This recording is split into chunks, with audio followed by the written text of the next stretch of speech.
आगामी लोकसभा निवडणुकीच्या पार्श्वभूमीवर राज्यातील वरिष्ठ पोलीस अधिकाऱ्यांच्या बदल्या करण्यात आल्या असून त्यात नाशिक परिक्षेत्राचे विशेष पोलीस महानिरीक्षक यांच्यासह अप्पर पोलीस अधीक्षक श्रीरामपूर आणि उपविभागीय पोलीस अधिकारी शिर्डी या पदावर कार्यरत असणाऱ्या पोलीस अधिकाऱ्यांच्या बदल्या करण्यात आल्या आहेत। नाशिक परिक्षेत्राचे विशेष पोलीस महानिरीक्षक बीजी शेखर पाटील यांच्या जागी ठाणे शहर पोलीस सहआयुक्त दत्तात्रय कराळे यांची बदली झाली।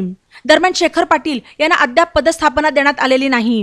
त्यांच्या पदस्थापनेचे आदेश स्वतंत्रपणे काढण्यात येणार आहेत। श्रीरामपूरच्या अप्पर पोलीस अधीक्षक स्वाती भोर यांची पोलीस अधीक्षक लोहमार्ग छत्रपती संभाजीनगर येथे बदली करण्यात आली।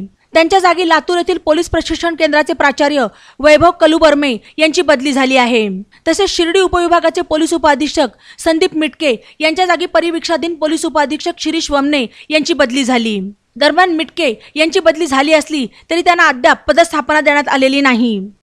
बातम्यांसाठी ई नवा मराठा यूट्यूब चॅनलला सबस्क्राईब करा आणि बेल आयकॉनवर प्रेस करा।